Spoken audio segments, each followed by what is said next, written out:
Vamos começar hoje a nossa disciplina de instalações elétricas. Esse daí é o link do nosso grupo do WhatsApp.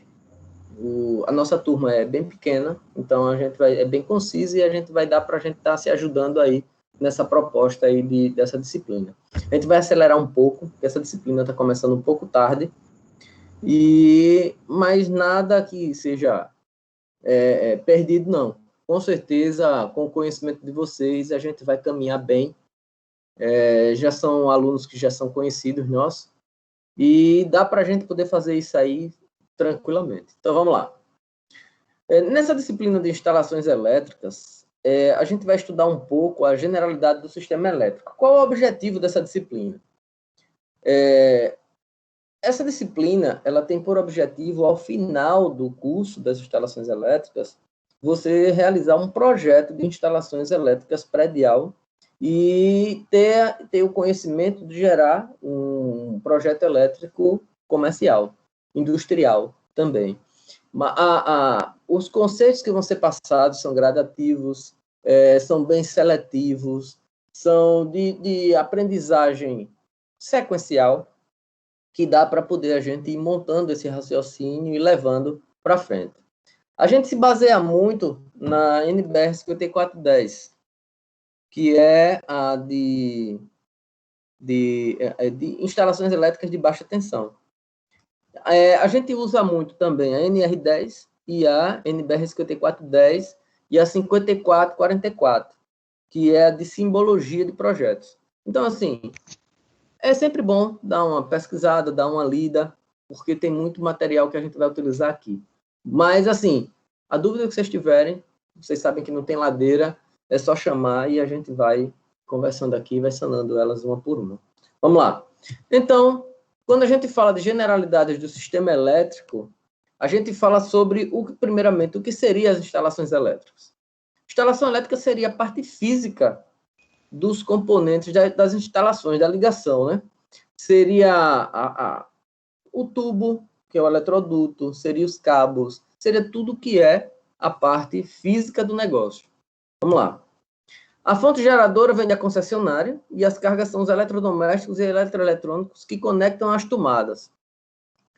Ou seja, dentro do sistema elétrico, a gente tem essa questão de geração de energia. Hoje em dia, a gente vai ter essa opção de geração alternativa, né, de energia solar e tal. No sistema elétrico, a gente, quando vai falar a respeito de instalações elétricas, a gente fala que existe realmente uma fonte geradora.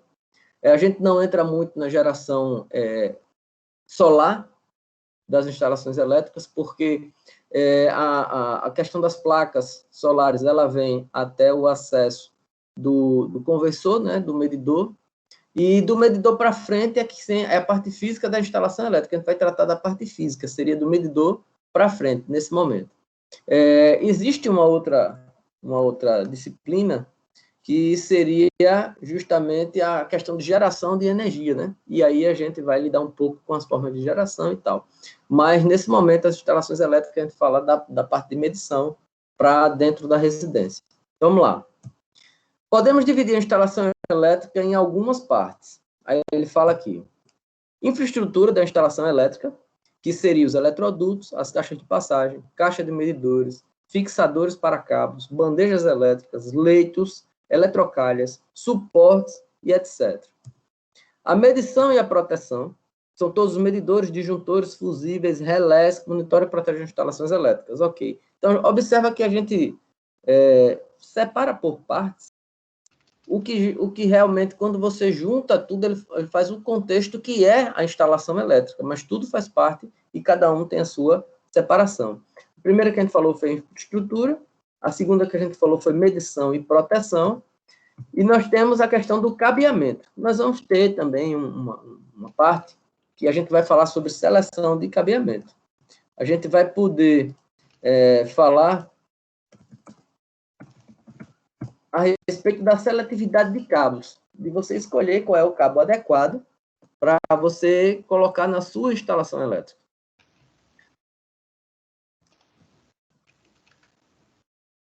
Um minutinho só, rapidinho. Pronto, vamos lá.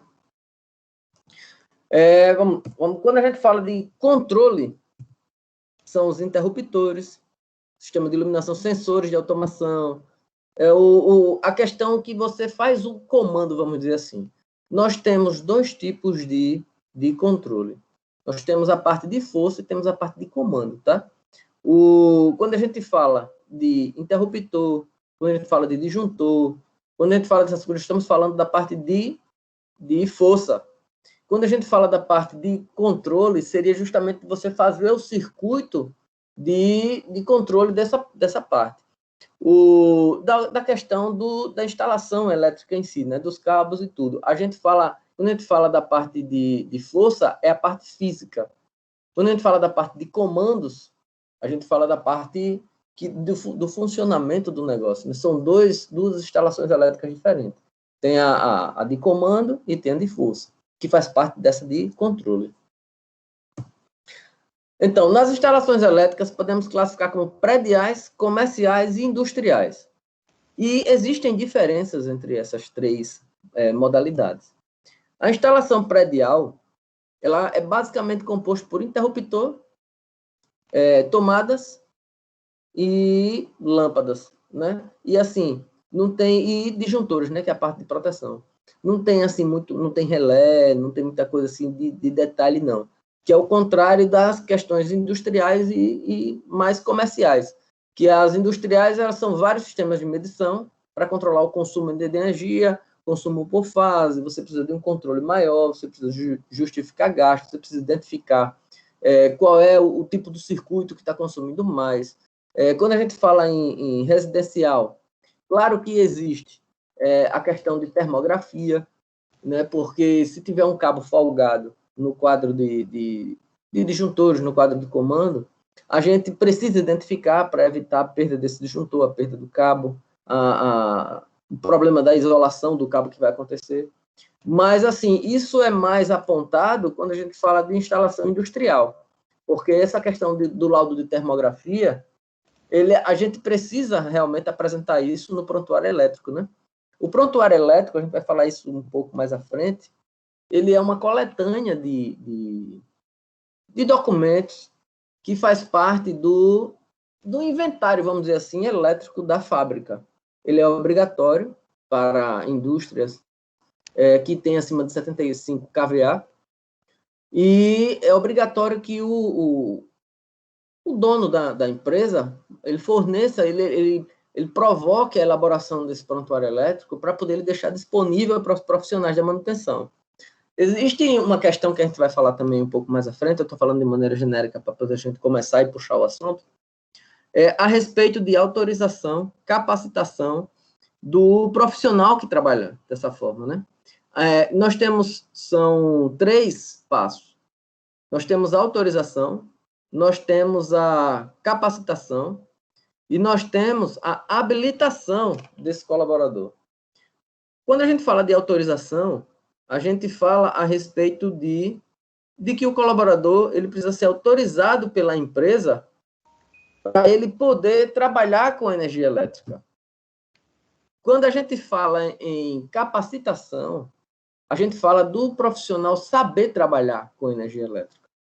E quando a gente fala de habilitação, a gente fala do profissional que está autorizado, do profissional que sabe fazer o serviço, do profissional que ele tem o conhecimento e estudou, e o profissional que tem a carteira do órgão, que é o órgão fiscalizador, que é o registro no conselho, e ele soma todas essas 4 possibilidades, seria o cara que ele é habilitado a trabalhar. Então, assim, na hora que a gente vai contratar um profissional, a gente tem que contratar um profissional habilitado, até porque nós, como líderes de uma planta, de uma obra elétrica, vamos dizer assim, mas de uma obra de manutenção, de uma obra que nós somos os líderes da contratação, eu estou falando, nós como líderes, gestores, a gente é responsável civil e criminal por qualquer profissional ou qualquer acidente que aconteça no canteiro de obras.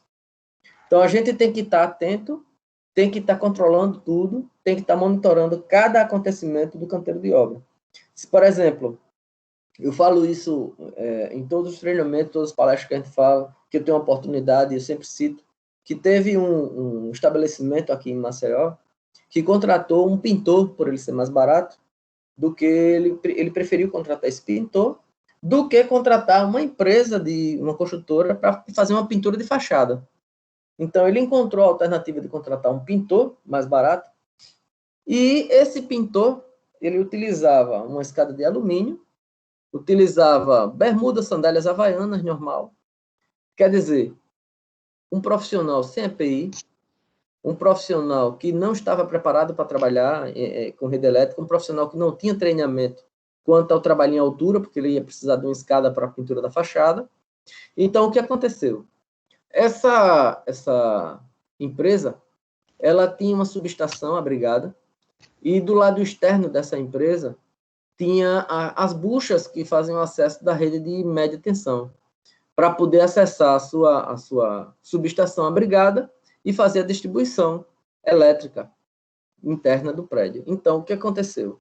O pintor, utilizando um rolo e um cabo de metal, começou a pintar a fachada do prédio e se aproximou da bucha.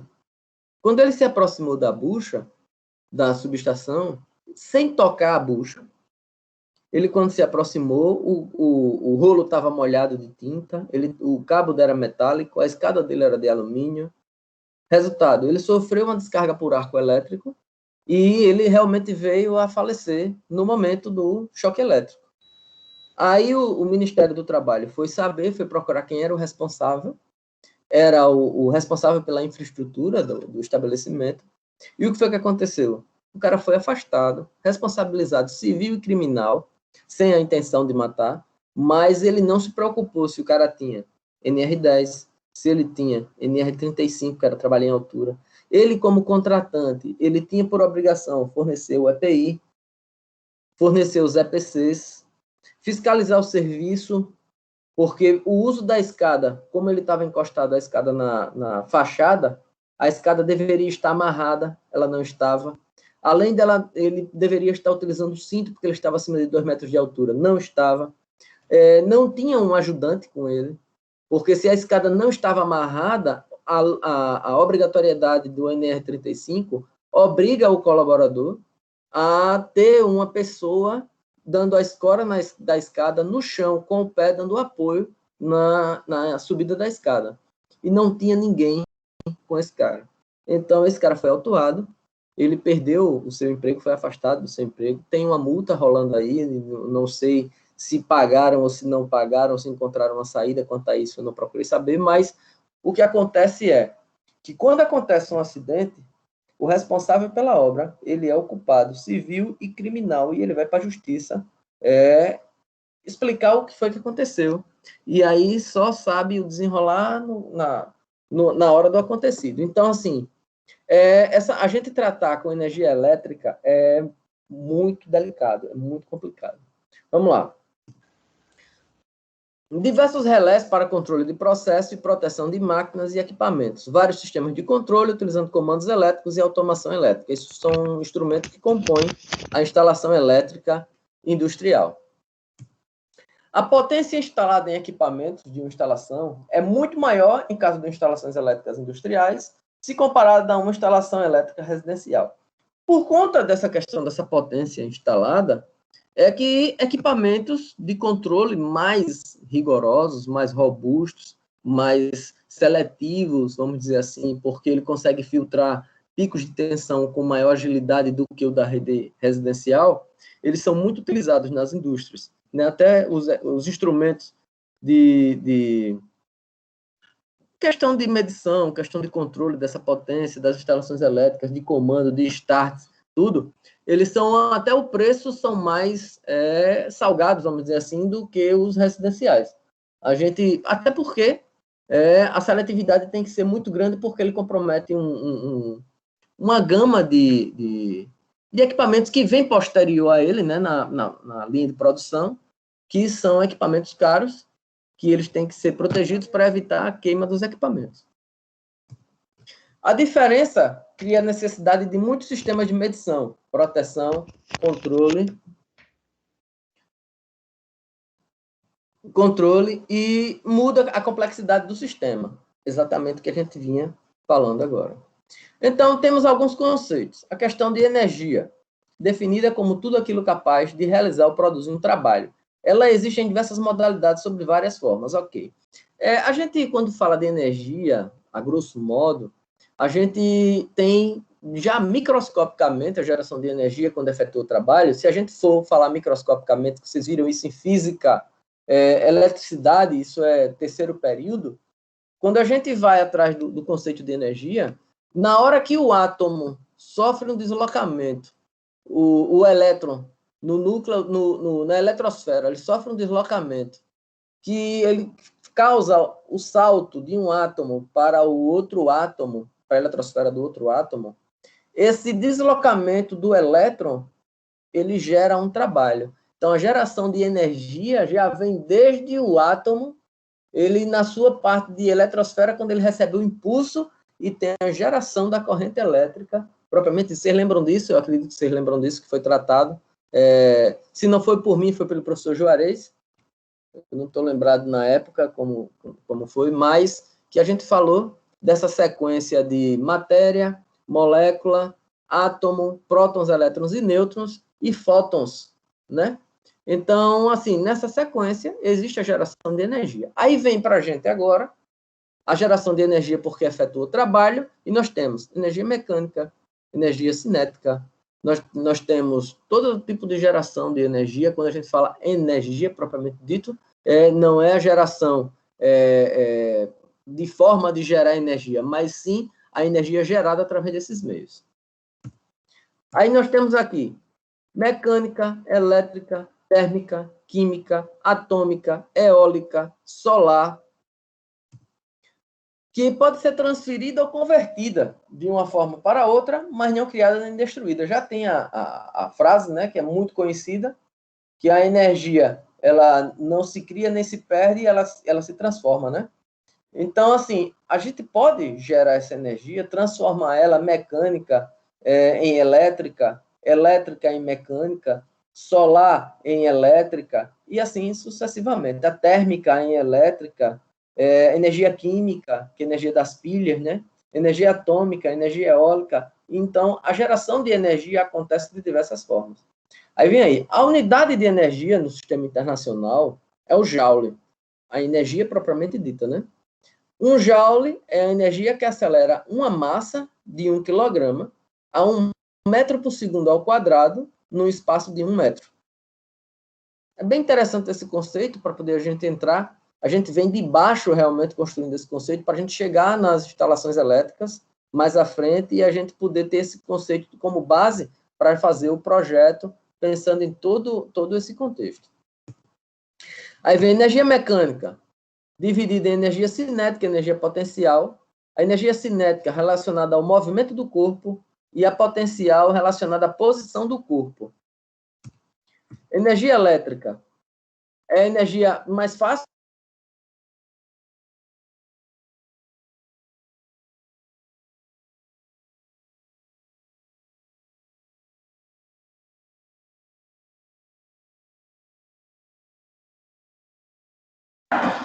Professor?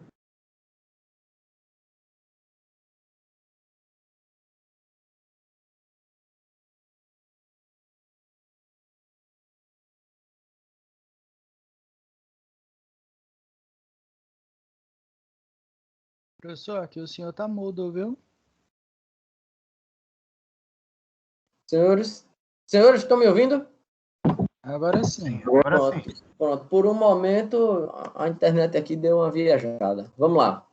Então, se tratando de energia elétrica, como a gente estava falando, a energia elétrica ela é invisível, ela é causada pelo deslocamento ordenado dos elétrons dentro do átomo, numa sequência de átomos, né? Que gera o movimento e, assim, gera a corrente elétrica. Tem energia térmica, que é energia em forma de calor, ela também chamada de energia calorífica. Ela está associada diretamente à temperatura absoluta do sistema. É a soma das energias cinéticas e suas partículas constituintes possuem virtude dos seus movimentos de translação, vibração e rotação. Essa energia térmica, ela está ligada ao seguinte: quando a gente tem um corpo, a gente tem ele formado por moléculas e as moléculas formadas por átomos. Então, as moléculas vibram no corpo, elas não ficam paradas. E na hora que elas vibram, ela tem a sua temperatura ambiente, a sua temperatura normal.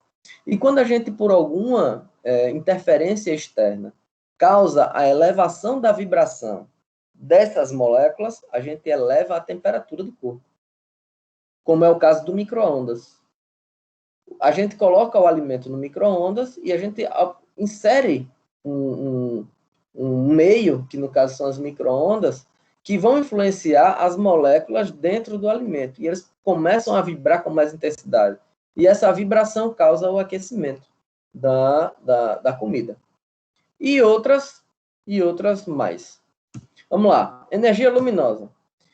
A energia luminosa é energia visível, energia do fóton, é uma gama de comprimento de onda que o olho humano pode ver. Trata-se da radiação eletromagnética pulsante. O que acontece? O nosso olho, ele tem uma velocidade, vamos dizer assim, de alcance do pulso luminoso. A luz, a lâmpada que a gente vê, no caso da lâmpada fluorescente, ela tem um pulso que ela é mais rápido do que a percepção dos nossos olhos. Como é o caso também da tela do computador que a gente está olhando. Se você observar um vídeo, vamos dizer assim, a gravação de um vídeo, você vai ver uma espécie de uma faixa preta passando na tela dos monitores que você vê no vídeo. Por quê? Porque na hora que você filma, você tem o delay do vídeo sendo repassado pelo delay da câmera que está sendo filmada. Então, nessa reprodução, você tem um atraso na geração da imagem do monitor que está sendo reproduzido. Então, isso faz com que esse atraso suba essa faixa preta na tela do computador. Coisa que, na hora que a gente está observando um notebook ligado, agora como a gente está aqui na tela desse notebook, ele está com luminosidades pulsantes. Os pixels estão sendo renovados sempre. Agora, sim, ele é numa velocidade além do que os nossos olhos conseguem enxergar. É por isso que, para a gente, ele fica de forma estática, mas, na verdade, ele está em frames, piscando o tempo todo aqui, só que a gente não consegue enxergar. É o que acontece com a lâmpada fluorescente, que também ela é pulsante, como ele fala aqui, é uma radiação eletromagnética pulsante, porém, em uma velocidade acima do que os nossos olhos podem perceber. E, assim, a energia luminosa, como ele fala aqui, é uma faixa, é uma gama de comprimentos de onda, que existem diversos comprimentos de onda, e a luz visível é somente uma faixa daquela gama. Então, uma faixa estreita, que é a luz visível, das que a gente consegue enxergar. E as outras ondas, a gente não consegue enxergar os outros comprimentos de onda. A energia luminosa ou fotônica é definida pelo produto de uma constante, ou seja, a energia de determinado raio luminoso ou uma onda eletromagnética, em função exclusiva da frequência que o constitui. Tem a ver, do jeito que a gente falou, com a velocidade, tem a ver com frequência, né? É uma onda eletromagnética que é uma função exclusiva da frequência, ou seja, tem a ver justamente com a velocidade em que ela se apresenta. Energia química. Energia das reações dos compostos é a energia que está armazenada no átomo ou numa molécula. Volta aqui, energia química. As reações químicas é que causa essa geração da energia, como é a questão da pilha, né? Então, quando a gente coloca uma pilha no sistema, uma bateria no sistema, a gente tem a principal fonte da questão química, é a separação dos polos. A gente tem o polo negativo, o polo positivo, cada um tem o seu potencial diferente, aí tem a questão de geração da DDP, que é a diferença de potencial, e eles buscam o equilíbrio, ou seja, na hora que a gente instala dentro dele no circuito, eles vão, a energia que está com os polos, um está com excesso de elétrons, o outro está com falta de elétrons. Então, eles vão buscar o equilíbrio. Então, na hora que esse equilíbrio acontece, a gente chama de bateria descarregada. Porque, na verdade, ela não está descarregada, ela encontrou o seu equilíbrio, né? E aí a gente leva para dar a carga na bateria e, novamente, essas cargas são separadas e gera-se a questão da diferença de potencial nos seus polos. Aí tem a energia atômica, a energia contida no núcleo do átomo, através dos prótons e dos nêutrons, e é uma energia nuclear produzida pelas reações nucleares das partículas. Então, quando a gente fala de reação nuclear, é a reação que acontece no núcleo das partículas. Ela é do núcleo do átomo, como ele fala aí, através dos prótons e dos nêutrons. Quando a gente fala de energia elétrica, a gente fala da geração de energia ocasionada pelos elétrons que estão na eletrosfera, que é a parte externa do átomo. Quando a gente fala de energia atômica, a gente fala da energia gerada pelo átomo no núcleo do seu átomo, através dos prótons e dos nêutrons. Energia eólica. A energia eólica é a energia gerada pela força dos ventos. A energia eólica ela é ocasionada pelo movimento das pás, que é ocasionada pela passagem do vento, que seria uma energia cinética, das correntes do ar que circulam na atmosfera. A gente tem, quando a gente fala de energia eólica, a gente tem uma combinação, né? Na hora que o vento passa, ele gira a pá gira um eixo que está dentro de um bobinado de cobre, que vai ocasionar esse gerador, que é o gerador eólico, né? A energia solar. A energia solar, ela tem uma particularidade que ela... Vamos lá, vamos ver o que é que ele fala aqui, daqui a pouco a gente fala um pouco sobre ela mais. Energia dos raios solares, dos fótons emitidos e do calor irradiado. É uma energia radiante ligada à radiação eletromagnética, luz, ondas de rádio. A energia solar, ela vem da questão da geração pela placa solar, né? Quando a gente pensa na geração da placa solar, a gente tem um semicondutor que, quando a luz do sol bate, ele ocasiona a eletrização dele e permite que ele gere energia através do semicondutor, que é o material de formação da placa solar. E assim sucessivamente. Tem todo um contexto para a gente poder conversar. A gente pode até fazer uma aula somente para conversar sobre energia solar, porque tem muito assunto para as cartas na manga aí para a gente poder puxar. Geração da eletricidade. Bom, nos materiais existem partículas chamadas de elétrons livres, que estão em constante movimento de forma desordenada. Elas giram ao redor do núcleo do átomo. Bom, cada elétron... Deixa eu ver o que é que vem depois aqui, se ele fala mais alguma coisa. Pronto, ele fala sobre a sequência da matéria, está aqui. A matéria é formada por molécula, a molécula é formada por átomo, o átomo é formado na parte externa pelos seus elétrons.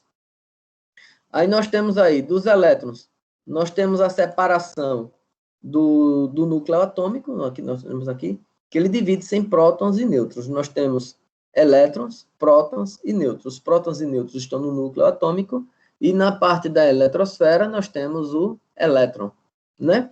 Se a gente for dividir os prótons e nêutrons, a gente ainda tem o fóton, e assim sucessivamente. Tem muita coisa aí. Agora, o que acontece? Na geração de eletricidade, quando ele fala aqui, esses são partículas chamadas de elétrons livres que estão em constante movimento. Cada átomo, ele possui uma quantidade de elétrons. Por isso que os átomos estão dispostos na tabela periódica dos elementos que a gente aprendeu em química por uma sequência atômica. De forma que o hidrogênio tem aí na família 1A, né, o hidrogênio. Na família 8A, a gente já vem com o hélio na sequência. E assim sucessivamente. Né? A tabela periódica, ela tem a sua arrumação, a sua distribuição, de acordo com o número dos elétrons. Né? E existe essa associação dos átomos para poder formar as moléculas. Aqui, no caso, nós temos a matéria, que é a gota d'água, vamos dizer assim. Está aqui uma gota d'água. Com a sequência, a gente vem a molécula da água. Então, aqui a gente tem H2O. Aqui são 2 de hidrogênio e no meio 1 de oxigênio. Porque cada ela precisa se associar. Mas, professor, eu não entendi direito. Vamos lá, como é essa questão da associação dos átomos? Vamos lá. Os elétrons, ele possui uma função de equilíbrio quando ele atinge na sua última camada. ou 2, o numeral 2, a presença de 2 elétrons na última camada, ou 8 na última camada. Então, na sequência da divisão dos átomos em, vamos dizer assim, camadas, a gente tem K, L, M, N, O, P e Q. Não sei se vocês lembram disso, esse é assunto de, eu acho que é 8ª série ou é primeiro ano científico. Então, a gente tem essa sequência que ela vai, K é 2, L é 8, M é 18, N é 32, e assim na sequência, de forma que na última camada ela tem 8, né? Ela tem 8 elétrons na última camada. Aí o que acontece? O hidrogênio, ele só tem um átomo. Então, ele é um componente, um átomo, que ele precisa de algo para poder ele se associar. E o oxigênio, ele na última camada, ele fica com 6 elétrons. Então, ele também não está com equilíbrio. Ele precisa de algum outro componente para poder ele buscar o seu equilíbrio. Então, a própria natureza se encarregou de fazer a associação do oxigênio com 2 moléculas de hidrogênio, formando o H2O, que seria a geração da água. É muito interessante, porque a geração da água, ela é de forma natural, a geração dela é justamente provocada pelo encontro de 2 átomos diferentes, né? No caso do hidrogênio e do oxigênio, só que na proporção de equilíbrio, seria 2 de hidrogênio e 1 de oxigênio, que ocasiona essa geração. E quando a gente vem na sequência, vem matéria, molécula, átomo, núcleo, próton, nêutron e etc. Aí aqui a gente vem. Os átomos são distribuídos na tabela periódica. Aí eu tenho aqui os pregos, né, que são feitos de ferro. Está aqui. Os átomos de ferro estão aqui. A sua divisão, né, na eletrosfera está aqui. O ouro, que é feito de diversos átomos de ouro, está aqui. A junção de átomos de ouro forma essa parte física que a gente vê, mas microscopicamente a gente veria o átomo propriamente dito aqui, né? O carvão, feito de vários átomos de carbono, está aqui. Para vocês terem uma ideia, o carbono está mais fácil de contar. A gente tem aqui 2, 4, 6. O carbono, ele por si, ele já tem 6, né? Na sua divisão. Aí, como a gente observa, na última camada, a gente tem 4, ó, né? Porque a primeira camada é a camada K. Na camada K, ele só permite 2 elétrons. Então, ele tem 2 aqui, e ele vai para a camada L. Então, na camada L, ele tem 4 elétrons, porque o carbono, ele só tem 6 elétrons no seu total. E nós temos aqui o mercúrio também, que a gente colocou aqui, é o metal em forma líquida. O mercúrio é feito de vários átomos de mercúrio, que é o Hg. O ferro é o Fe, o ouro é o Au, o carvão, que é formado de carbono, letra C, e o mercúrio, que é o Hg. Matriz energética no Brasil. Eu achei interessante a gente colocar isso aqui, que é para poder a gente pensar de como é feita a geração de energia no Brasil nesses dias. A questão, 60% do fornecimento de energia hoje no Brasil, ela é hídrica, né? 15% ela é geração através de fósseis. A eólica, 8%, biomassa, 9%, importação de energia, 5%, energia nuclear, 1%, e energia solar, 0,8% ainda, né? É uma crescente no mercado, é um mercado muito promissor, tá? Eu não sei se vocês já trabalham com energia solar ou pretendem trabalhar. Vocês são de energia da área civil, mas é interessantíssimo a gente pensar, porque é uma vertente que vai ter uma crescente muito grande.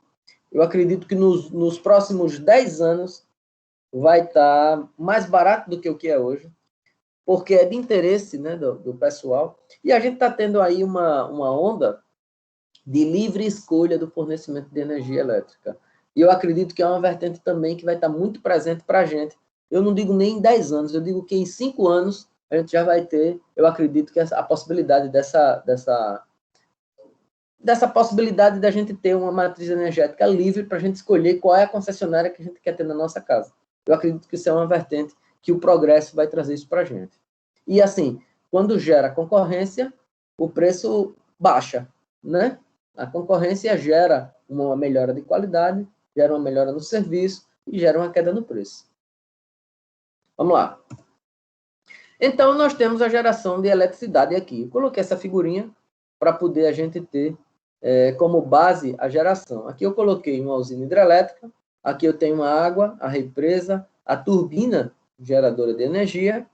E aí, vamos lá. A água desce, que gira a pá da turbina. Acontece a geração de energia. Eu botei um movimento nela aqui. Botei aqui, deixa eu ver se está aqui, pronto. Aí o que acontece? Ela vem, gira a turbina vem para um gerador de energia, esse gerador leva para uma subestação, essa subestação ela é uma subestação elevadora, ou seja, existem transformadores que vão fazer com que essa energia seja elevada, para após ser elevada, ela transportada, está aqui. Depois do transporte, ela vai para uma subestação rebaixadora, para poder fazer a distribuição industrial, comercial e residencial. Aí vamos por partes. Nós temos 5 etapas da geração de energia. Nós temos a parte de geração, propriamente dita. Nós temos a parte de controle. A parte de controle acontece ainda na usina hidrelétrica, que é justamente a parte de elevação, porque a geração de energia, a gente pode controlar a vazão de água para que a velocidade busque a constância, né?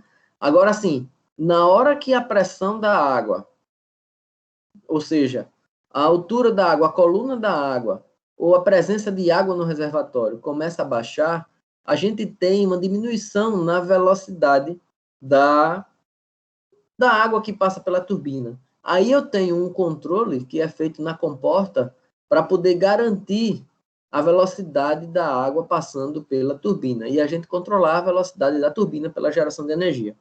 O que acontece? Existe uma variação na geração da turbina, mas ela é controlada na subestação elevadora.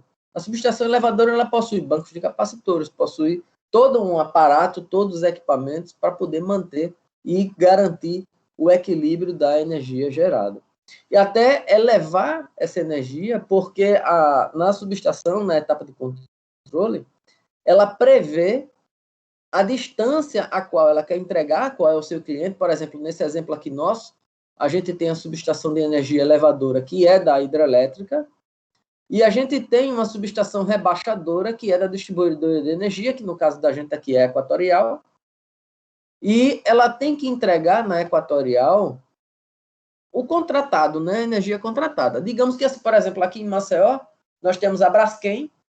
A Braskem ela tem uma subestação de energia abrigado, onde ela trata a energia dela. Então, ela recebe direto da Chesf uma linha de transmissão, que no caso está aqui, a linha de transmissão. São essas torres de transmissão de energia, que ela vem direto da Chesf e vem para a Braskem. Que a Braskem faz o tratamento da energia dela e ela utiliza internamente ela do jeito que lhe é conveniente. Agora, assim, como nós somos consumidores pequenos de energia na 220 volts, na intensidade 220 volts, com a frequência de 60 Hz, esse tratamento é feito na subestação rebaixadora da distribuidora, que aqui no nosso caso é Equatorial. Então, existe a sequência: geração, controle, transmissão de energia, distribuição, que a distribuição é feita pela Equatorial, e o consumo da energia. São 5. 1, geração. 2, controle. 3, transmissão. 4, distribuição. 5, consumo industrial, consumo comercial e consumo residencial. Aí eu coloquei aqui para a gente o desenho um pouco mais detalhado de uma turbina, né? Aqui eu tenho um reservatório, tenho um gerador de eletricidade, tenho uma turbina propriamente dita, água sob pressão que passa pelas turbinas, e eu tenho aqui ampliado um desenho das pás dessa turbina, né, na geração do movimento. Está aqui o movimento do eixo, na hora que ela entra, ela gira, ela causa a passagem e o giro da turbina. E eu tenho aqui, com maiores detalhes, onde ela está aqui, acontece o giro, aqui está o rotor, aqui está o estator, aqui está o eixo. Na hora que ela gira esse eixo e faz com que haja uma diferença sendo gerada entre o rotor e o estator na geração de energia. Está tranquilo até aí? O que é que vocês estão achando? Está rápido demais? Está tranquilo? Pode seguir? O que é que vocês estão achando? Tranquilo, pode seguir. Tá tranquilo, professor. Está sossegado, né? Vamos lá.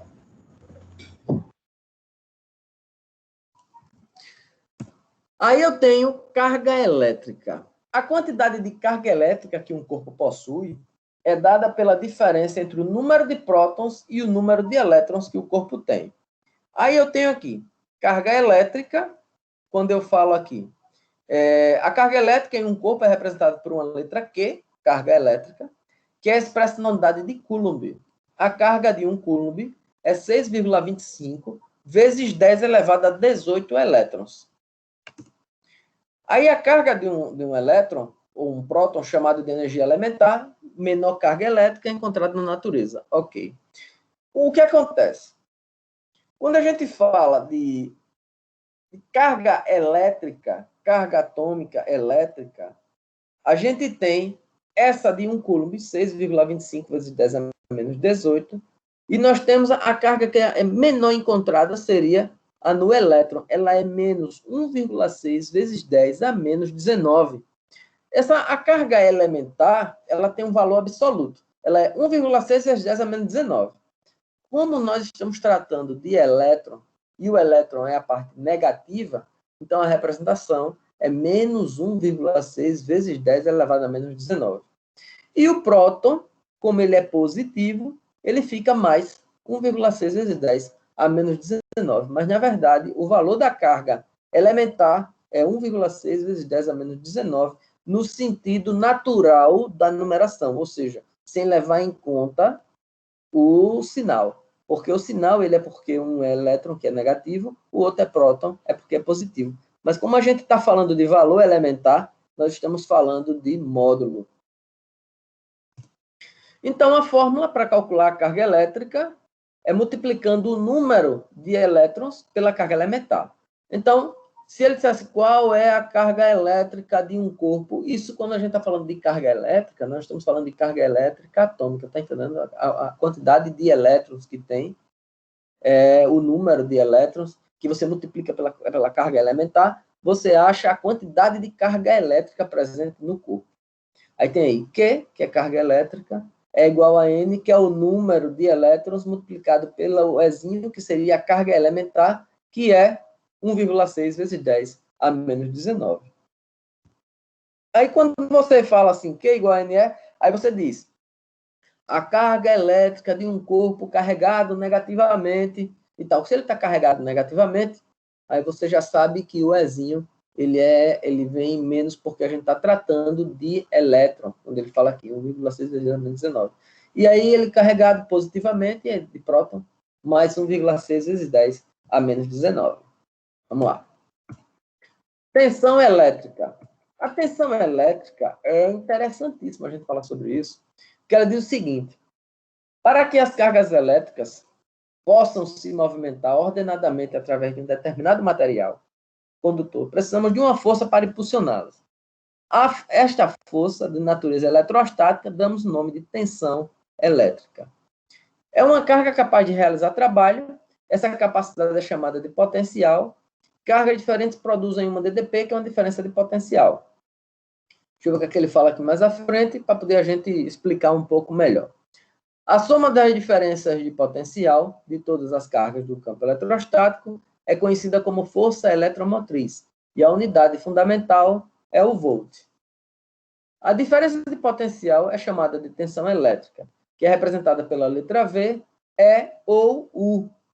Aí, aqui utilizaremos o símbolo de tensão como V. Quando a gente estudou a questão de DDP, quando a gente fez a questão do terceiro ano científico, a gente tratou, a gente tinha a tensão elétrica simbolizada pela letra U, quando a gente falou isso lá na frente. Aí, lá atrás, né? Aí depois a gente teve a equação da geração da tensão elétrica, quando a gente começou a tratar sobre a parte de geração, já no meio do terceiro ano para o final do terceiro ano, a gente chamou já de V, porque tinha até aquele macetezinho, né, que era quem vê, ri, ou seja, V é igual a R vezes I. V é tensão, que é igual a R, que é a resistência elétrica, e I é a corrente elétrica que é presente no condutor, né? Aí vem campo eletrostático. Toda carga elétrica tem capacidade de exercer uma força.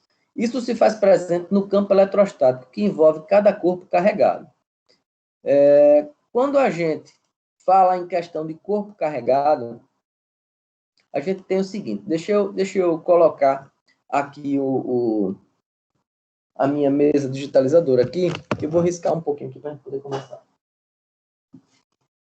Rapidinho, me deem 2 minutinhos, eu estou instalando ela aqui e a gente vai conversar um pouco. Eu já devia ter botado ela antes, peraí.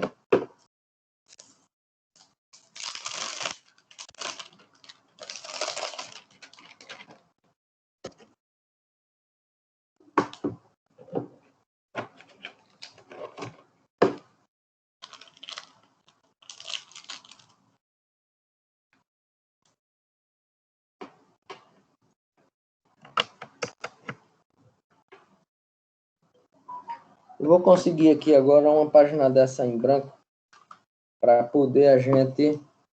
Já instalei aqui agora. Deixa eu ver se eu consigo uma página dessa aqui em branco para a gente poder riscar um pouco.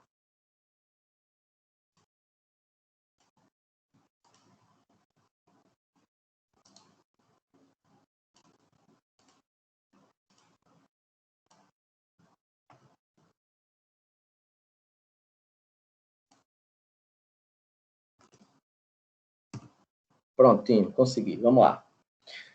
Então, esse daí já fiz uma alteração agora rapidinho para poder a gente começar a riscar aqui. Se a gente voltar, a gente estava falando sobre tensão elétrica. Quando a gente volta aqui, a gente fala sobre campo eletrostático. Eu vou falar um pouco sobre átomo, depois vou falar um pouco sobre tensão e vou falar um pouco sobre a questão de campo eletrostático. Então, nós falamos aqui no início a respeito da geração da energia elétrica. Com um pouquinho de boa vontade de vocês, eu estou desenhando aqui agora um átomo. E vocês vão acreditar que isso aqui é um átomo. Espera aí. Aqui está o núcleo atômico. Está aqui. Onde está presente prótons e está presente nêutrons. Aqui estão os nêutrons. E aqui eu tenho os meus elétrons. Até que não ficou muito mal não, tá? Mas está aqui. Existe uma sequência de elétrons para poder formar cada matéria que a gente tem. Então, quando nós falamos sobre o prego naquela hora, nós falamos que o prego era feito de ferro, porque existe uma sequência feita de ferro, de átomos de ferro, que é feito o prego. Nós falamos a respeito da geração da composição de outros, como ouro, como prata, como outros materiais, porque o que acontece? Digamos que aqui nós temos átomos sequenciados, tá aqui outro, só para poder a gente ter a sequência dos átomos, e esses átomos que eu estou desenhando, ele é um átomo de cobre, tá aqui, átomos de cobre, tá? Deixa eu botar aqui a presença de prótons e nêutrons, e aqui os elétrons dos átomos de cobre. Aí o que acontece? Digamos que eu tenha um condutor formado de cobre e eu tenho esse condutor aqui.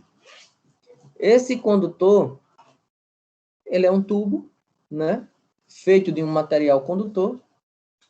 Vou botar ele aqui. Tá aqui. Não ficou muito bonito não, mas dá para a gente poder começar a raciocinar. Então, um condutor de cobre,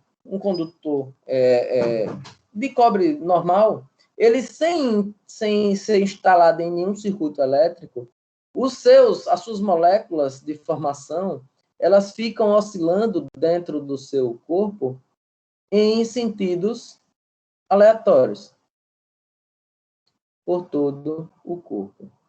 Aí o que acontece? Aí vem uma força externa, que seria a tensão elétrica colocada aqui, causa uma excitação, e essa excitação vai fazer com que, se entrou por aqui, os elétrons vão se alinhar, os átomos vão se alinhar. E na hora que os átomos se alinham, por exemplo, aqui nesse primeiro átomo, ele vai fazer com que esse átomo sofra uma força e ele adquira elétrons na sua eletrosfera que não são bem-vindos, porque se os átomos ele tem uma sequência na tabela periódica e essa sequência é alterada, ele perde a sua característica e ele tem que buscar o seu equilíbrio. Então, digamos que aqui seja um cabo de cobre, vou botar aqui o cobre. Cobre, ele está aqui a sua simbologia na tabela periódica. Na hora que sofre esse alinhamento, que o primeiro átomo sofre a carga excessiva de elétrons, ele vai fazer com que, na hora que ele recebe esse elétron indesejado, ele causa que outro elétron salte de um átomo para o outro.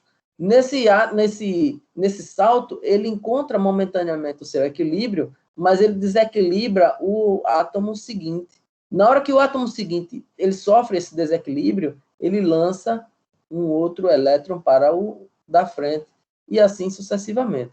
Como não tem mais elétron, ele vai ocasionar a saída dessa carga. Então, se entrar uma carga X, uma tensão X, vai sair uma tensão X, porque esses elétrons vão buscar o seu próprio equilíbrio. Aí, nessa sequência, digamos que aqui nós temos um condutor, eu tenho aqui, na hora que o primeiro átomo joga o seu elétron para o segundo joga para o terceiro joga para o da frente, os outros na sequência, eu tenho uma corrente. Os elétrons ficam com seus movimentos ordenados, ou seja, ele vai ter uma direção, porque eles estavam todos aleatórios, como eu falei aqui no início. Então, agora eles passam todos a ter uma direção. Vou botar eles aqui todos numa direção. Esses daqui também passam a ter uma direção. E aí, o que seria a corrente elétrica? Seria o movimento ordenado de elétrons dentro de um motor. Seria essa aqui, a geração de energia, seria uma corrente elétrica. Aí, já que a gente já viu essa questão do que seria uma corrente elétrica, deixa eu botar aqui uma outra tela. Deixa eu aqui assim, beleza. Vamos lá. Já que a gente já viu essa questão da geração da corrente elétrica, eu vou falar um pouco. Eu botei aqui toda a carga tem uma capacidade de exercer a força, isso faz com que o presente eletrostático se desenvolva cada corpo carregado. Então, o que acontece? Botei outra aqui em branco para a gente poder conversar a respeito do condutor. Digamos que agora eu tenho um condutor, que ele está aqui, que é aquele mesmo condutor do slide anterior, sendo que agora ele visto um pouco mais distante, está aqui, o meu tubo.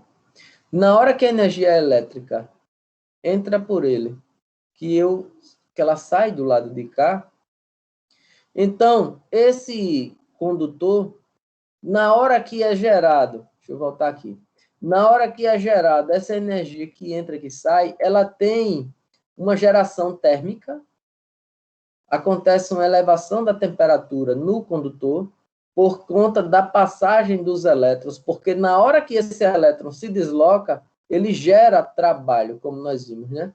Então, na hora que ele gera trabalho, ele dispensa energia.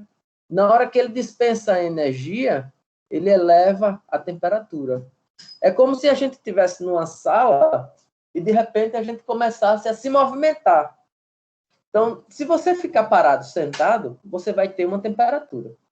Se você começar a se movimentar, você vai, com essa agitação, as suas moléculas no corpo vão sofrer uma alteração que vai aumentar a sua temperatura, elas vão se acelerar. É o caso de você estar suando quando você pratica exercícios físicos. Você busca o movimento e o movimento causa essa aceleração nas suas partículas, as suas moléculas vão ter o desgaste, porque você está gerando trabalho e a sua temperatura eleva. Aí o que acontece? Voltando para o nosso próximo desenho, está aqui. Com essa elevação da temperatura, existe o chamado campo eletrostático. Como essa questão do campo eletrostático? É gerado um campo ao redor do condutor, onde ele vai ter toda uma sequência ao redor do condutor, que vai formar dois tipos de campo. Um é o campo elétrico, o outro é o campo magnético. Agora sim, como é essa questão do campo? Eu vou desenhar esse condutor agora visto de frente. Aqui. Esse aqui é o condutor visto de frente. Esse aqui é o condutor visto de lado, ok? Agora eu vou desenhar esse campo, porque esse campo ele oscila nessa sequência, mas ele é sequencial assim, tá? É ao longo dele todo. Então, aqui eu poderia desenhar ele assim.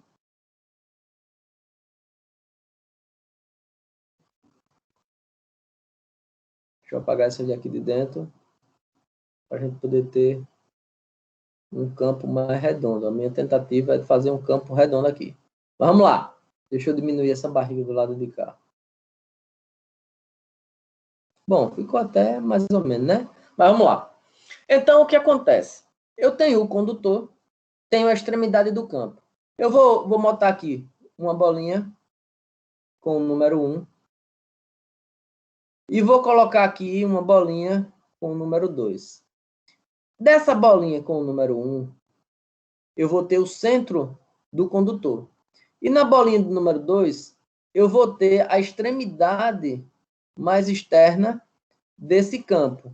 Então, eu vou passar aqui uma reta. Então, aqui agora, eu vou botar o ponto 1. E aqui eu vou botar o ponto 2. E aqui eu vou ter essa reta que vai de um ponto a outro. Está aqui, que eu vou chamar de raio. Certo? Aqui eu tenho um raio. Aí, o que acontece? Esse condutor, com a passagem da corrente elétrica, ela causa, essa corrente elétrica passando, ela causa um campo que os dois são acoplados, mas são coisas diferentes. Como assim acoplados? Os dois acontecem no mesmo sentido, na mesma formação ao redor do condutor. Um é o campo elétrico, o outro é o campo magnético. Os dois estão presentes, ou seja, como é essa questão do campo elétrico e campo magnético? Professor, e isso na prática, como é que a gente enxerga isso aí? Pronto. Um condutor carregado eletricamente, ele ocasiona, vamos dizer assim, reações em meios magnéticos. Como assim, professor? Boa. Se eu colocar, eu tenho aqui esse raio, se eu colocar uma bússola, deixa eu botar aqui uma bússola agora, norte, sul, leste, oeste, e ela aponta para o norte. Aqui uma bússola, rapidinho, vamos lá. Se ela tem aqui uma bússola, se eu colocar uma bússola dentro do campo de atuação deste raio, que é o campo elétrico e o campo magnético, eu vou ter um deslocamento da agulha da bússola na direção do centro. Isso foi identificado num teste quando o cientista ele estava se preparando para fazer uma palestra. Aí o que acontece? Nessa reação, foi visto que ele também influencia outros condutores, que aí ele coloca aqui o seguinte, eu voltar aqui quando ele fala aqui de campo elétrico. Toda carga elétrica tem capacidade de exercer uma força. Isso se faz presente no campo eletrostático, que envolve cada corpo carregado. Então, na hora que ele fala de envolve todo o corpo carregado, quer dizer, se eu colocar outro condutor carregado aqui, ele também vai apresentar um campo elétrico na lateral. Que essa é um dos motivos, volta um pouco, que esse é um dos motivos que eu não posso colocar muito condutor dentro do mesmo tubo. Porque quando eu boto o condutor dentro do mesmo tubo, esse campo elétrico, junto com esse campo magnético, vai induzir dentro de um condutor e o outro, e vai gerar aquecimento dentro do tubo, que pode ocasionar curto-circuito. Isso chama-se fator de agrupamento. A gente vai ver ao longo dessa disciplina, na hora que a gente estiver fazendo a parte já de projetos elétricos, que a gente vai estudar isso mais à frente. Então, vamos lá. Então, eu espero que esteja sendo claro para você. Está sendo claro essa parte que eu estou falando? Ou vocês querem que eu volte um pouco alguma coisa aí? Posso seguir? Como é que está aí? Pode seguir, professor. Pode seguir. Vamos lá. Show de bola. Então, vamos embora. Então, na hora que a gente fala de campo elétrico e campo eletromagnético, campo elétrico, eles são dois campos que estão presentes ao redor do condutor. São campos distintos, mas eles são acoplados, ocupam o mesmo espaço. Aí, outra coisa que a gente pode falar um pouco a respeito de campo eletrostático. Essa distância entre dois condutores, vou chamar de distância D, ela é uma distância calculada. Distância D. Ela é uma distância calculada em projetos. Tanto é, quando nós falamos sobre transmissão, deixa eu botar aqui a questão de transmissão, quando eu falei aqui em cima, transmissão, nós temos essa distância, tá aqui, aqui e aqui, uma distância D, que é disso que eu estou falando, que, por exemplo, se eu tiver, vamos lá, uma vegetação, cana-de-açúcar, aqui embaixo, cana-de-açúcar, tá aí, uma vegetação agora feita de cana-de-açúcar, ok. E eu ocasiono uma queimada nessa cana-de-açúcar, eu tenho uma coisa que está presente entre esses dois pontos, chamada rigidez dielétrica, ou seja, é a resistência do ar ao fazer com que ele se propague a corrente elétrica por ele. O ar, ele é um meio isolante de propagação de corrente elétrica. Então, existe uma rigidez dielétrica, rigidez dielétrica.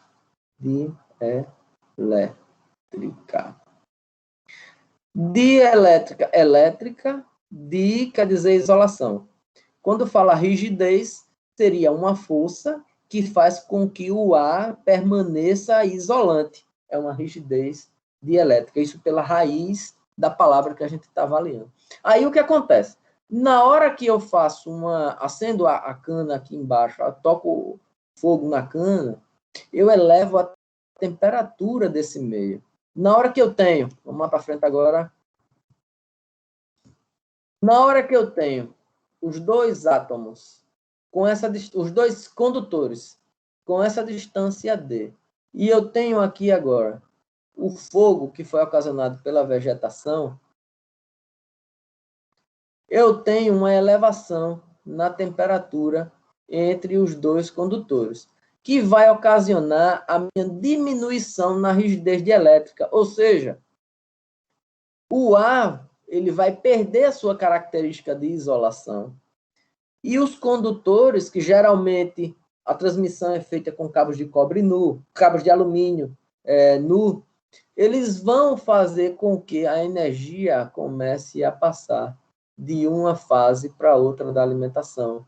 E isso pode ocasionar um curto-circuito, pode ocasionar o rompimento do cabo, ocasionando danos físicos na instalação ou no transporte da energia por esse condutor.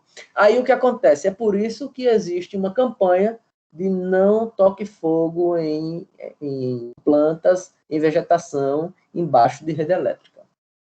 Justamente por esse motivo. Então, dando continuidade ao nosso estudo, a gente falando um pouco mais aqui sobre corrente elétrica.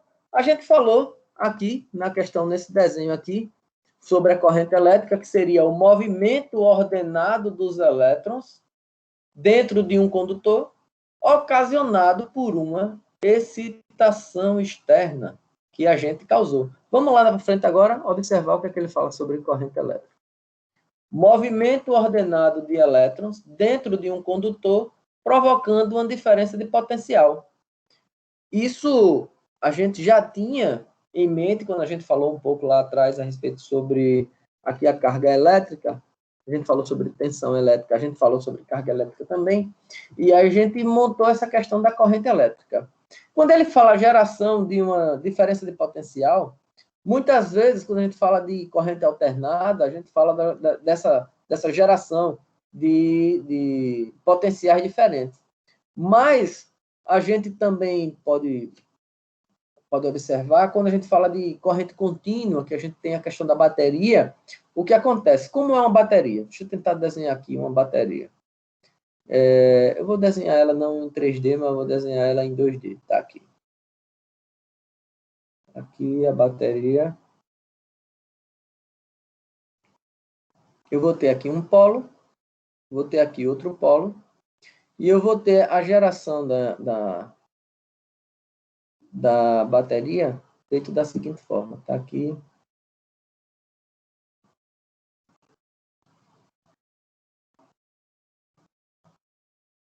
Ela entra aqui assim.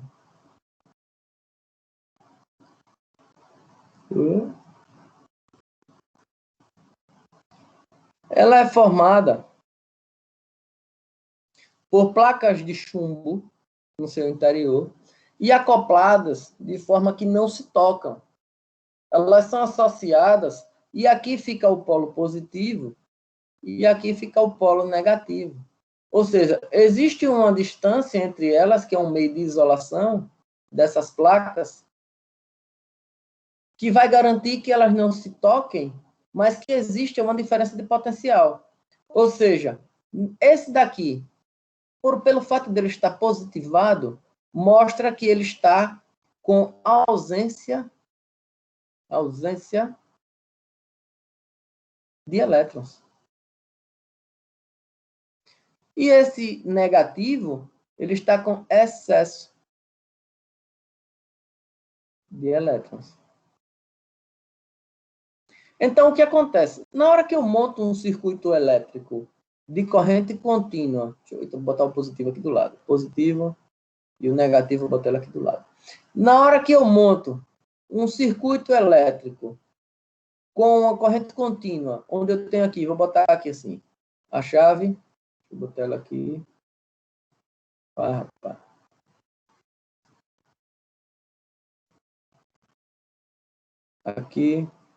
Aqui eu vou botar uma lâmpada. Só para a gente poder simbolizar, eu vou ter o seguinte, eu vou ter que o excesso de cargas vai estar aqui. Digamos que aqui eu tenha 20 e aqui eu tenho 200 elétrons, ok? Aí vamos lá. Vou fechar essa chave. Tá aqui agora. Fazendo com que essa energia circule. Aí o que acontece? Quem daqui dos dois está com excesso de elétron? Um está com pouco e um está com muito, que no caso seria o polo negativo, porque ele está com excesso de elétron. Aí o que acontece? Esses elétrons que estão em excesso vão começar a circular, porque o circuito está fechado e ele quer encontrar o seu ponto de equilíbrio. Vai passar pela lâmpada, vem em direção ao polo positivo. Na hora que ele chega no polo positivo, digamos que esse daqui cedeu agora 20 elétrons, ficou com 180, esse aqui ficou com 40. Na hora que ele cedeu mais 20 elétrons, ele ficou com 160, esse daqui ficou com 60. Na hora que ele cedeu mais 20, esse daqui ficou com 140, esse daqui ficou com 80. Na hora que esse daqui ficou com 120, esse daqui ficou com mais 20, ficou com 100. Ele agora vai dividir, ou seja, passou 10 para lá, ele ficou com 110, e esse daqui ficou com 110. Ou seja, começou com 20, aqui ele estava com 200, ou seja, 220. Quando chegou aqui, ele ficou com 110, e esse polo também ficou com 110. Não haverá mais a passagem de elétrons pelo circuito, porque ele conseguiu se equalizar. Na hora que ele consegue se equalizar, não existe mais diferença de potencial. Existe diferença de potencial. Aqui não existe mais. Então, como não existe mais, a bateria, como não tem movimento, dá-se que a bateria está descarregada, mas, na verdade, ela encontrou o equilíbrio entre os seus polos. Aí, vamos lá. A gente falando um pouco agora sobre corrente elétrica, dissemos que o movimento ordenado de elétrons dentro de um condutor provocado por uma diferença de potencial. A corrente elétrica é representada pela letra I e a sua unidade é o ampere, porque foi, na verdade, foi Ampere que estudou sobre a corrente elétrica. E aí veio a resistência elétrica, capacidade de um material se opor à passagem de corrente elétrica através da sua estrutura. Deixa eu ver o que é que ele fala mais. A resistência elétrica de um material depende diretamente do material que o constitui e suas dimensões, a área de seção transversal e comprimento. Show de bola. Eu tenho aqui a fórmula. Vamos parar aqui, vamos um pouquinho falar sobre a resistência elétrica. Nós falamos nesse corpo aqui, deixa eu botar ele aqui, beleza? Esse condutor, ele é formado de cobre. Eu tenho uma sequência que seria prata, ouro, vamos lá, ouro, prata, tenho cobre, tenho alumínio. Nessa sequência, alumínio e assim sucessivamente. Tem outros metais também. O que acontece? O ouro, ele é do melhor condutor porque ele apresenta uma menor resistência. Ou seja, como essa menor resistência? A menor resistência seria... Vamos pensar aqui, a grosso modo, eu tenho aqui uma geladeira. Vou botar aqui agora uma pessoa.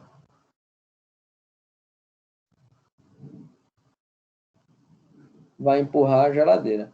Na hora que ele empurra a geladeira, ele vai exercer uma força nesse sentido, que é uma força F, e a geladeira vai exercer uma força nesse sentido, que seria a força de atrito, devido à geladeira ter uma força peso e, em contrapartida, ter uma força normal, a qual se anulam. Lembram disso, não? Lembram disso tudo que a gente está falando? Essa parte da ação e reação, da força da geladeira e tal? Isso aí acontece naturalmente. Aí o que acontece? Essa força de atrito seria a resistência da geladeira em contrapartida à força F aplicada pelo nosso operador. O que acontece? Eu tenho que o ouro ele vai ter uma resistência menor do que a prata. Em consequência, a prata tem uma resistência menor do que o cobre e o cobre tem uma resistência menor do que o alumínio. Ou seja, nessa sequência, eu tenho a questão de condutância.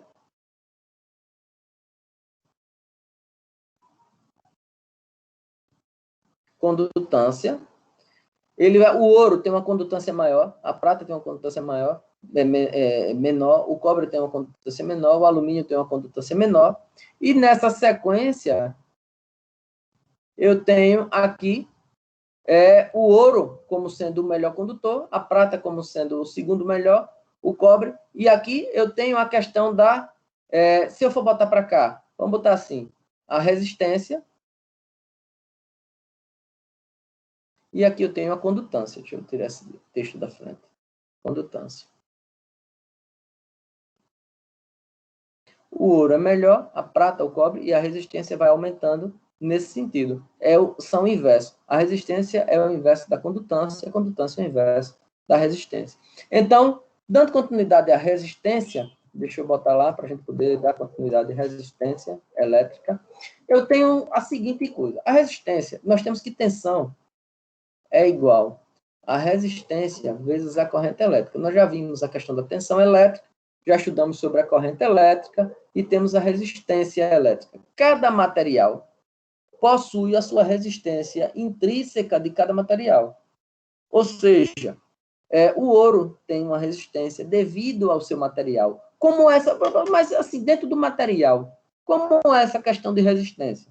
Ou seja, é o quanto de força externa eu preciso aplicar no átomo desse material para fazer com que o elétron se desprenda da eletrosfera. Professor, volta para aquela imagem. Deixa eu voltar ela aqui. Essa daqui. Na hora que eu exerço uma força externa, eu vou ocasionar uma força F suficiente para esse elétron se desprender da eletrosfera e passar para o próximo átomo. Essa força, quando ela for menor, quando essa força for menor, nós temos o melhor condutor. Ou seja, ele permite com mais facilidade a passagem da corrente elétrica de um átomo para outro. No caso, o menor resistência, aqui eu tenho do ouro. A prata, ela tem uma resistência baixa, mas ela tem uma resistência mais alta do que o ouro. Então, a prata seria o segundo melhor condutor, porque ela tem uma resistência maior do que a do ouro e menor do que os outros metais. O cobre, na sua sequência, eu tenho uma resistência mais alta do que o ouro e a prata, e eu tenho uma condutância inferior a eles, né? Agora, sim, permite que seja a maioria dos condutores de cobre por conta do custo-benefício.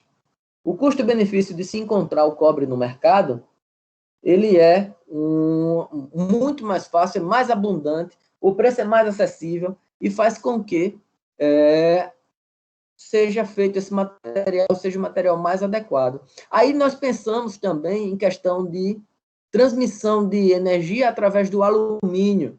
O alumínio ele tem uma resistência maior do que a do cobre, mas, em contrapartida, ele tem uma questão de oxidação muito mais assim, desconsiderável do que em relação ao cobre. Ou seja, o alumínio permite uma conservação ao tempo maior do que o cobre. E aí, pelo fato dele não enferrujar, pelo fato de ele alcançar longas distâncias, pelo fato dele ser mais leve, existe vamos dizer assim, a opção do custo-benefício em relação ao alumínio e ao cobre, até pelo custo do alumínio em relação ao cobre, de ser feito as linhas de transmissão, os condutores de alimentação externa, ser tudo feito de alumínio. Então, essa é a parte de resistência. Vamos mais à frente aqui um pouco. Estávamos falando que a resistência, a tensão é igual a R vezes I, a resistência vai ser igual a V vezes V dividido por I. Está aqui. Então, vendo essa sequência, cada corpo tem a sua resistência.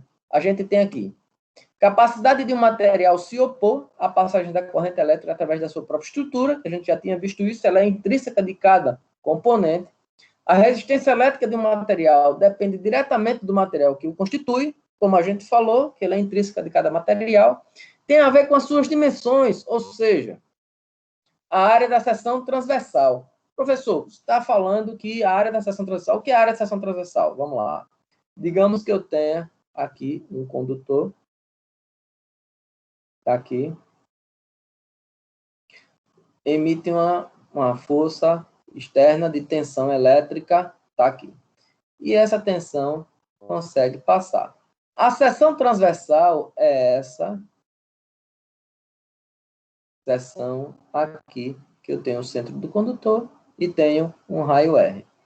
Digamos que eu tenha uma passagem de tensão elétrica, uma passagem da corrente elétrica por esse condutor, e eu tenho uma elevação da corrente elétrica nesse condutor. Ou seja, a corrente elétrica vai querer passar abundante por esse condutor, vai ocasionar um deslocamento de elétrons ao redor desse condutor em excesso, ou seja, não vai conseguir passar todas de uma vez, e uma saída seria eu substituir esse condutor por um que tenha uma seção transversal maior. A gente vai estudar sobre isso também quando a gente falar sobre condutores. Aí, aumentando o túnel de passagem, que no caso seria a seção transversal do condutor, a gente faz com que a corrente elétrica que entrou saia sem ocasionar aquecimento nesse condutor. Aí ele fala aqui, as suas dimensões de área de seção transversal. Aí veio, quando eu falei aqui nessa sequência, aqui estava a lei de Ohm, primeira lei de Ohm, que diz que V é igual a RI, falando sobre a resistência é igual a tensão dividida pela corrente. E nessa sequência, eu tenho a segunda lei de Ohm, que ele fala que Rho é a constante do material, ou seja, vai variar de cada material, quando ele fala aqui. A resistência elétrica de um material depende diretamente do material em que o constitui. Então, tem a ver com o Rho, que é específico de cada material. A gente tem o L, é o comprimento do cabo. A gente tem a, que é a seção transversal, que é para o cálculo da resistência. E temos o resistor, que é no interior de um condutor, por conta do material ser um material que apresenta uma resistência elétrica que varia de material para material, o condutor, ele também ele é um resistor, né? Com isso, parte da energia cinética de cada elétron se transfere dos átomos, começa a vibrar intensamente, causando a elevação da temperatura. Ou seja, parte da energia vai se dispersar em temperatura no meio do condutor. Aí fala sobre potência elétrica, onde nós vamos tratar um pouco mais sobre potência aí mais na frente, onde nós temos a sequência que potência é igual a tensão vezes a corrente elétrica. E a gente vai ter que calcular, a gente vai falar um pouco mais sobre potência, porque cada eletrodoméstico, lâmpadas, tudo vai ter uma potência específica. Nós temos a potência aparente, nós temos a potência ativa, a potência reativa, que a gente vai falar sobre isso. E a potência é tensão vezes a corrente. Então, a potência vai ser igual a volt e a corrente é ampere. Então, nós vamos tratar de potência como VA, que é de cada equipamento, que a gente vai falar sobre isso. E isso aqui é a potência aparente, potência aparente.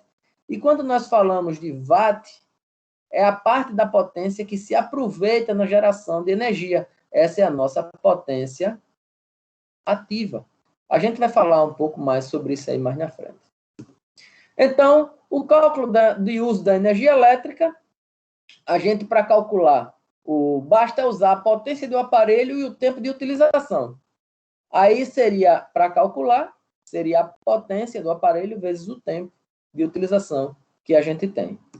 Então, por hoje, que a gente começou essa aula um pouco atrasado por conta desse contratempo que aconteceu, vamos encerrando por aqui, que eu acelerei um pouco ela, falei um bocado sobre muita coisa aí, mas eu acelerei para que a gente terminasse no tempo hábil. E eu deixo essa mensagem para vocês aí, para que a gente pare para pensar um pouco sobre as oportunidades que a gente tem e aonde a gente quer chegar. Então, eu deixo aí para vocês. Nenhum obstáculo será tão grande se a sua vontade de vencer for maior. Bacana, eu queria agradecer a presença de todos vocês. Deixa eu interromper aqui o compartilhamento. Aqui. Deixa eu abrir a câmera. Eu queria agradecer a presença de todos vocês na sexta-feira à noite. Mostra que a vontade que vocês têm também de vencer é gigante, porque estão finalizando o curso, estamos no último período, e é sexta-feira à noite, e estamos aqui, a turma quase completa. Senhores, muito obrigado, boa noite a todos vocês. Eu vou interromper a gravação da aula para poder salvar, para futuramente a gente poder consultar ela quando a gente quiser. Bacana? Diga aí, meu amigo. Oi, diz aí, doutor. Olá! Tudo bem? Tudo jóia. Muito bem. Prazer ver você, viu, meu amigo? Seja bem-vindo novamente. Valeu.